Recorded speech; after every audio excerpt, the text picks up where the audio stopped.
Neelam neon, welcome to परीक्षा पीडिया। और आज सीडीपी का सेशन लिया गया है। सीडीपी के कुछ 30 क्वेश्चंस हैं जो आप सबके सामने प्रेजेंट होने जा रहा है, तो आप सब इसे सॉल्व करने की कोशिश करिए। और पहला क्वेश्चन आपके सामने ये रहा, सतत एवं व्यापक मूल्यांकन में व्यापक मूल्यांकन शब्दावली का तात्पर्य है।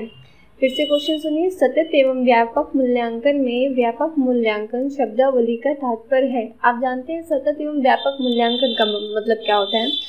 मूल्यांकन सतत मतलब जो लगातार, और व्यापक मतलब बहुत ज़्यादा लंबा, ठीक है, मतलब जिसमें हर चीज़ इंक्लूड किया जा सके, वो ऐसा कौन सा मूल्यांकन होता है, ठीक है। इसका क्या तात्पर्य होता है, तो सभी विषयों का मूल्यांकन, इसमें देखिए विषयों का मूल्यांकन हो रहा है। और हमने बताया सतत एवं व्यापक मूल्यांकन का मतलब होता है जो मतलब शैक्षिक भी हो और सशैक्षिक भी हो, ठीक है, ऐसा मूल्यांकन हो तो उसे सतत एवं व्यापक मूल्यांकन बोलते हैं।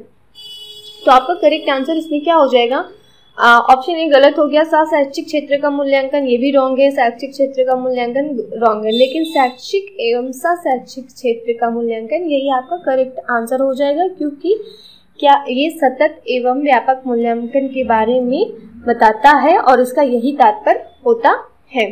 अगला क्वेश्चन आपके सामने है, बच्चों की रुचि बनाए रखने के लिए आप कौन सी विधि का चयन करेंगे। देखिए बच्चों की रुचि की बात की जा रही है, तो आप अगर आप बच्चों को पढ़ा रहे हैं और क्लास में वो ऊब रहे हैं, ठीक है, उनके अंदर इंटरेस्ट नहीं है पढ़ने का, तो आप कौन सी विधि अपनाएंगे, चयन करेंगे जिससे वो रुचि लेकर और अच्छे से पढ़े। रुचि बच्चों को पढ़कर आने को कहेंगे और प्रश्न पूछेंगे। अब इस पढ़कर आने को कहेंगे तो बच्चे कभी इंटरेस्टेड नहीं होगा।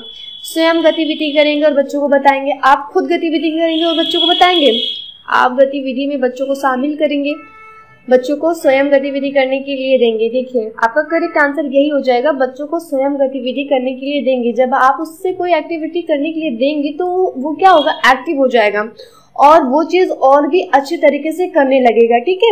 इससे क्या होगा, उसका इंटरेस्ट बन जाएगा और वो बेहतर करने लगेगा। अगला क्वेश्चन आपके सामने है, निम्न कक्षाओं में शिक्षण की खेल विधि आधारित है। देखिए पहला हो जाएगा शारीरिक शिक्षा कार्यक्रमों के सिद्धांत पर, शिक्षण की विधियों के सिद्धांत पर, विकास एवं वृद्धि के मनोवैज्ञानिक सिद्धांत पर, शिक्षण के सामाजिक सिद्धांतों पर। तो आपका करेक्ट आंसर क्या हो जाएगा, बताइए। इसका करेक्ट आंसर हो जाएगा विकास एवं वृद्धि के मनोवैज्ञानिक सिद्धांत पर। क्यों, क्योंकि शिक्षण की खेल विधि जरूरी नहीं है कि खेल करेंगे तो आपका शारीरिक शिक्षा कार्यक्रम के सिद्धांत होगा। खेल से क्या होता है, हमारा डेवलपमेंट होता है, हमारी वृद्धि भी होती है, जो एक मनोवैज्ञानिक सिद्धांत पर आधारित है। तो इसीलिए आपका करेक्ट आंसर क्या हो जाएगा, विकास एवं वृद्धि के मनोवैज्ञानिक सिद्धांत पर, ठीक है। अगला क्वेश्चन है, बच्चों में से कौन सा बुद्धिमान बच्चों के लक्षण नहीं है। अब पूछा गया बुद्धिमान बच्चे के लक्षण नहीं है, तो देखिए वह जो लंबे निबंधों को बहुत जल्दी रटने की क्षमता रखता है। तो आगे आपको बढ़ने की जरूरत भी नहीं है, आप जानते हैं रटना सीटेट का एक नेगेटिव पॉइंट है। मैं बार बार आपको ऐसे शब्दों से अवगत कराती रहती हूँ कि रटना केवल, ये सब शब्द क्या है, सीटेट का नेगेटिव पॉइंट है। तो ये आपका रॉन्ग आंसर हो जाएगा, ठीक है। नहीं पूछा है तो ऑप्शन नंबर आपका क्या सही हो जाएगा, ए। बाकी सारे सही हो जाएंगे। मूर्त रूप से सोचना, परिवेश में स्वयं को समायोजित करना, बिल्कुल ये सब सही है, लेकिन बस यही रॉन्ग हो जाएगा, बहुत जल्दी रटने की क्षमता रखता है, रटना गलत है, ठीक है। समझकर हमेशा बच्चों को पढ़ाना चाहिए। अगले क्वेश्चन पे हम चलते हैं, वह कौन सा स्थान है जहां बच्चे की संज्ञानात्मक विकास को सबसे बेहतर तरीके से परिभाषित किया जा सकता है। कि आप जानते हैं कि संज्ञानात्मक विकास की बात हो रही है, ऐसी कौन सी जगह है जहाँ पे बच्चे को नॉलेज ऑफ डेवलपमेंट बहुत बेहतरीन तरीके से हम उसको डिफाइन कर सकते हैं। तो वो है आपका खेल का मैदान, विद्यालय कक्षा पर्यावरण, सभासागर या फिर घर। नहीं, खेल का मैदान वहाँ पे आप नहीं कर सकते हैं, सभासागर नहीं, घर नहीं। तो आपका करेक्ट ऑप्शन क्या हो जाएगा, विद्यालय एवं कक्षा पर्यावरण, यही आपका क्या होता है, सही करेक्ट आंसर होगा। देखिए विद्यालय और कक्षा का पर्यावरण ऐसा होता है कि बच्चे अपनी अभिव्यक्ति को अच्छे से समझते हैं, दूसरों से साझा करते हैं, तो वहां पे क्या होता है, अच्छे से वो कर पाता है अपना डेवलपमेंट, ठीक है। अगला क्वेश्चन है, वाइगोत्स्की ने बाल विकास के बारे में कहा है कि, अब वाइगोत्स्की की बात आती है तो हमने आपको बताया है कि जहाँ पे सामाजिक चीजें जोड़ दी जाती है तो वहाँ पे वाइगोत्स्की समझ लीजिए होते हैं। देखिए या संस्कृति के आनुवंशिक के कारण होता है, गलत, या सामाजिक अंतःक्रियाओं के कारण होता है। तो आपका देखिए अभी मैंने सोशल की बात की है, तो आपका यही ऑप्शन क्या हो जाएगा सही, या सामाजिक अंतःक्रियाओं के कारण होता है। ये किसने कहा है, वाइगोस्की ने बाल विकास के बारे में कहा है। अगले क्वेश्चन पे चलते हैं। बच्चे का मूल्यांकन होना चाहिए कहाँ, कैसे होना चाहिए बताइए। बोर्ड परीक्षा द्वारा, गृह परीक्षा द्वारा, लिखित एवं मौखिक परीक्षा, सतत एवं व्यापक मूल्यांकन। इसका आंसर आई थिंक आप बहुत अच्छे समझ गए कि सतत एवं व्यापक मूल्यांकन होना चाहिए। देखिए बच्चे का मूल्यांकन आप लगातार करते हैं, हर एक रोज करते हैं, अच्छे तरीके से करते हैं, तो उसमें जो भी कमियां हैं आप डेली बताओगे तो उसमें सुधार आएगा। अगर आप वही चीज 1 महीने बाद, 6 महीने बाद आप लिख के एग्जाम लगोगे तो उसका मूल्यांकन करोगी तो क्या उसके अंदर इम्प्रूवमेंट कितना आएगा, है ना। तो सतत एवं व्यापक मूल्यांकन आपका करेक्ट आंसर होगा। अगला क्वेश्चन है, निम्न में कौन सी विशेषता आंतरिक रूप से अभिप्रेरित बच्चों के लिए सही नहीं है। देखिए ऑप्शन हो जाएगा, वे चुनौतीपूर्ण कार्य पसंद करते हैं, वे हमेशा सफल होते हैं, वे कार्य के समय आनंद अनुभव करते हैं, वे कठिन कार्यों में उच्च स्तर की ऊर्जा प्राप्त करते हैं। तो आपका आंसर हो जाएगा वे सफल होते हैं।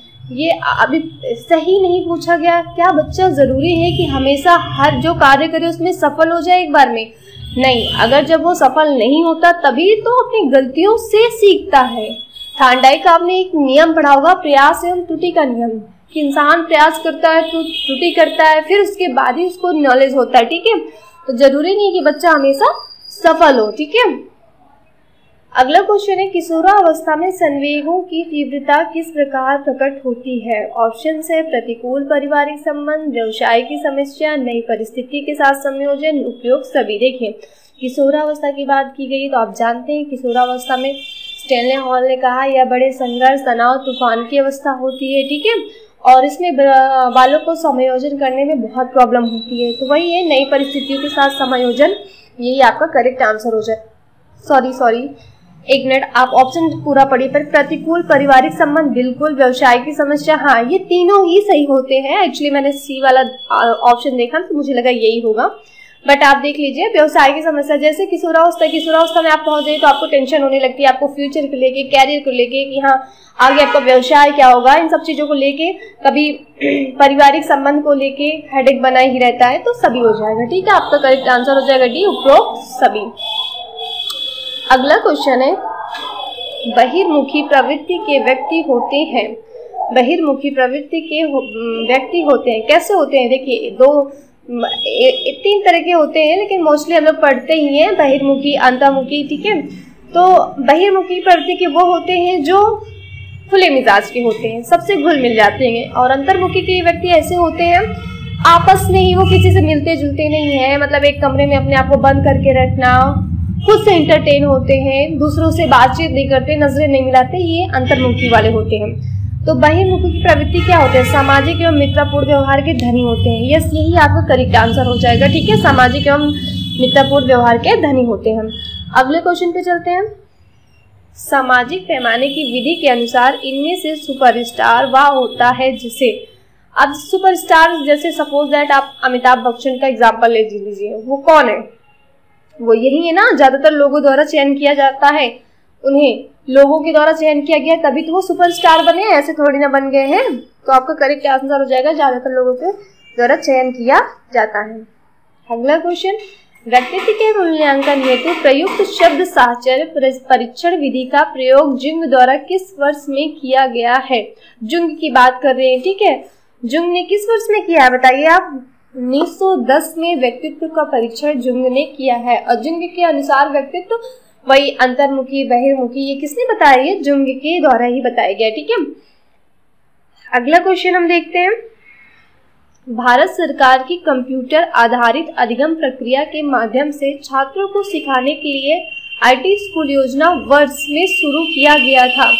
किस वर्ष में शुरू किया गया था बताइए, किस वर्ष में शुरू किया गया था।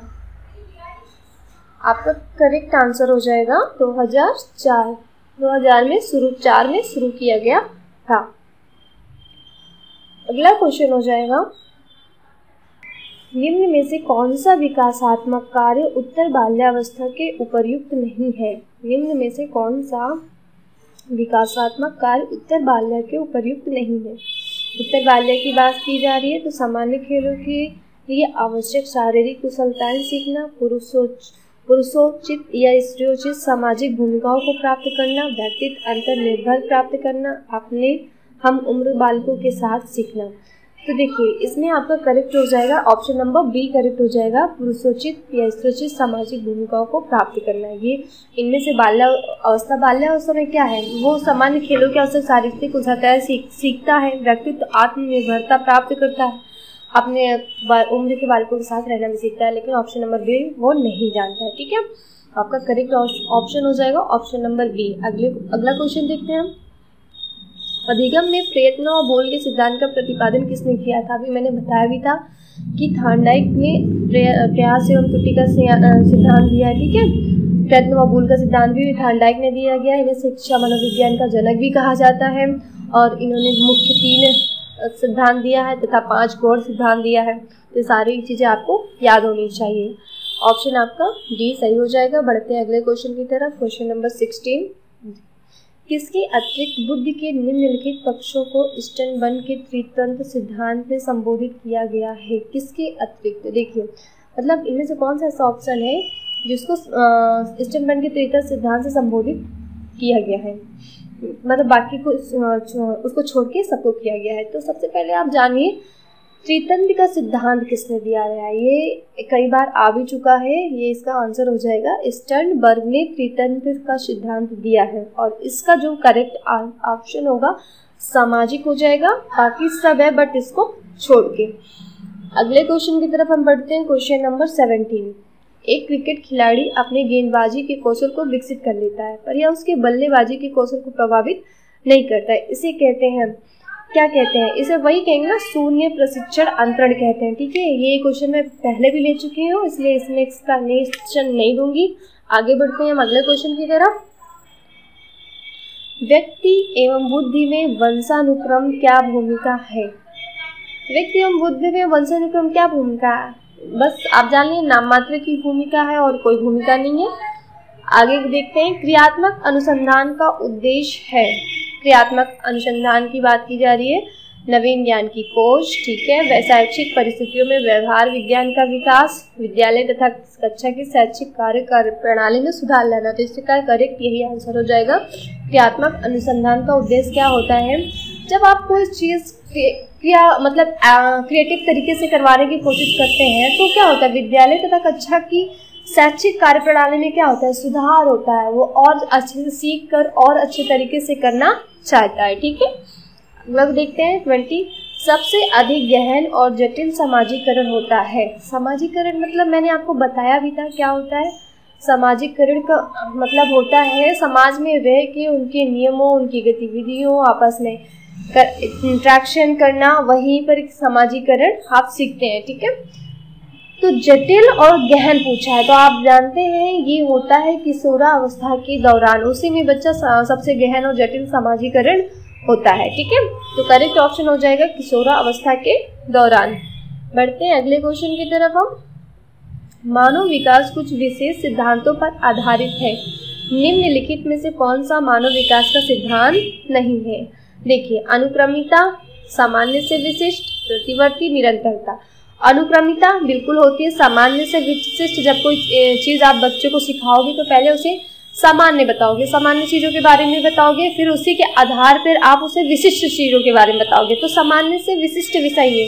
निरंतरता बिल्कुल विकास कैसा होता है, निरंतर चलता रहता है। लेकिन प्रवर्ती विकास, प्रतिवर्ती जो होता है, एक चीज़ आप मान लीजिए आप शैशवावस्था से बाल्यावस्था पहुंच गए, बाल्यावस्था से किशोरावस्था, किशोरावस्था से प्रौढ़ावस्था। अब क्या प्रौढ़ावस्था से आप शैशवावस्था पे आ सकते हैं, प्रतिवर्तित रिवर्स हो सकते हैं? नहीं ना। तो आपका यही आंसर हो जाएगा, करेक्ट आंसर सी हो जाएगा। बढ़ते हैं अगले क्वेश्चन की तरफ हम। शिक्षा मनुष्य में अंतर्निहित क्षमता का परिपूर्णता में विकास करते हैं, यह कथन किसका है? आप जानते हैं यह कथन स्वामी विवेकानंद जी का है और स्किनर का, पेस्टोलॉजी का, रविन्द्रनाथ टैगोर का भी कथन है। जिनको कथन से एक क्वेश्चन तो सीटेट में बन ही जाता है, इसलिए आपको जो क्वेश्चन मैं यहाँ पे कथन करवा रही हूँ आपको अच्छे से याद होनी चाहिए। ठीक है, इनमें से एक आ ही जाएंगे। अगले क्वेश्चन की तरफ हम बढ़ते हैं। कौन सा सीखना स्थायी होता है? स्थायी हम देखिए परमानेंट होता है, उसकी बात कर रहे हैं। रटना, सुनकर, समझकर, देखकर। तो मतलब रट कर कोई चीज याद करोगे तो आप भूल जाओगे। सुनकर ये भी एक टाइम ऐसा होता है कि सुनने के बाद भूल जाता है, ठीक है। लेकिन जब कोई चीज आप समझ कर अच्छे से करते हैं तो आप उसको कभी नहीं भूलते हैं। तो आपका करेक्ट आंसर यही हो जाएगा, समझकर। अगले क्वेश्चन की तरफ बढ़ते हैं। सतत एवं व्यापक मूल्यांकन, इस पे मैं टाइम वेस्ट नहीं करूंगी, ये हम पढ़ चुके हैं। शैक्षिक एवं शैक्षिक, ठीक है। आगे 25 क्वेश्चन है। कौन सा सिद्धांत व्यक्त करता है कि मानव मस्तिष्क एक बर्फ की बड़ी चट्टान के समान है, जो कि अधिकांशता छिपी रहती है, उनमें चेतन के 3 स्तर हैं। तो ये भी आप देखिए, वैसे तो आपने पढ़ा होगा इसके बारे में। गुण सिद्धांत, प्रकार सिद्धांत, व्यवहारवाद सिद्धांत, ये सब गलत है। आपका करेक्ट आंसर हो जाएगा मनोविश्लेषणात्मक सिद्धांत, ठीक है। ये कौन सा सिद्धांत है? मनोविश्लेषणात्मक सिद्धांत है, जो मानव मस्तिष्क एक बर्फ की बड़ी चट्टान के समान है, अधिकांशता छिपी रहती है, इनमें चेतन के 3 स्तर पाए जाते हैं, ठीक है। तो कौन सा हो जाएगा? मनोविश्लेषणात्मक सिद्धांत है। और आपके लिए एक क्वेश्चन में छोड़ रही हूँ, आप ये बताइएगा कि मनोविश्लेषणात्मक सिद्धांत के जनक कौन है, ठीक है। कमेंट बॉक्स में ये लिख के जरूर बताइएगा कि मनोविश्लेषणात्मक सिद्धांत के जनक कौन है। बढ़ते हैं अगले क्वेश्चन की तरफ। जिस प्रक्रिया में व्यक्ति दूसरों के परिवार को देखकर सीखता है, न कि प्रत्यक्ष अनुभव से, उसे को क्या कहते हैं, ठीक है। व्यक्ति दूसरों के परिवार को देखकर सीखता है, न कि प्रत्यक्ष अनुभव से, उसे क्या कहेंगे? सामाजिक अधिगम, अनुबंधन, प्रायोगिक अधिगम, आकस्मिक अधिगम। बताइए आप करेक्ट आंसर क्या हो जाएगा? सामाजिक अधिगम। जब आप कोई चीज दूसरे से सीख रहे हैं, यानी आप किसी न किसी से तो सीख रहे हैं, और समाज में क्या होता है, इंसान एक दूसरे से ही तो सीखता है ना। तो आपका क्या हो जाएगा? कौन सा? सामाजिक अधिगम। अगला क्वेश्चन देखिए। मनोविज्ञान शिक्षा का आधारभूत सिद्धांत है। बहुत अच्छा क्वेश्चन है। ये किसने कहा है? मनोविज्ञान शिक्षा का आधारभूत सिद्धांत है, किसने कहा? स्किनर ने कहा। उसी तरह प्याजे ने क्या कहा है? बालक एक नन्हा वैज्ञानिक होता है। ये कथन किसका है? प्याजे का है। अगले क्वेश्चन की तरफ देखते हैं। बाल मनोविज्ञान के आधार पर कौन सा कथन सर्वोत्तम है? सारे बच्चे एक जैसे होते हैं, प्रत्येक बच्चा विशिष्ट होता है, कुछ बच्चे विशिष्ट होते हैं, कुछ बच्चे एक जैसे होते हैं। देखिए, सारे बच्चे तो एक जैसे नहीं होते हैं, ठीक है। प्रत्येक बच्चा विशिष्ट होता है, कुछ बच्चे एक जैसे होते हैं, नहीं, कुछ बच्चे विशिष्ट होते हैं। आगे बढ़ते हैं। व्यक्तित्व विकास की अवस्था है अधिगम एवं वृद्धि, व्यक्तित्व अध्ययन, उपचारात्मक अध्ययन, इनमें से कोई नहीं। तो व्यक्तित्व विकास की क्या होता है? अधिगम एवं वृद्धि से ही तो रिलेटेड है व्यक्तित्व का विकास, ठीक है। अगला क्वेश्चन देखते हैं। शैशव अवस्था की मुख्य विशेषता क्या नहीं है? शैशव अवस्था की पूछा है। सीखने की प्रक्रिया तीव्रता होती है, जिज्ञासा की प्रवृत्ति होती है, चिंतन प्रक्रिया, अनुकरण द्वारा सीखने की प्रवृत्ति। एक दिन मैंने क्लास लिया था, तो उसमें मैंने शैशवावस्था, बाल्यावस्था, किशोरावस्था के बारे में एक्सप्लेन भी किया था। तो आज आप बताइए, आपका ऑप्शन क्या हो जाएगा? चिंतन प्रक्रिया। ये शैशवावस्था में नहीं होती। बालक इतना छोटा होता है 0 से 6 आयु में, वो चिंतन प्रक्रिया नहीं कर पाता है। तो ये आपका करेक्ट आंसर हो जाएगा।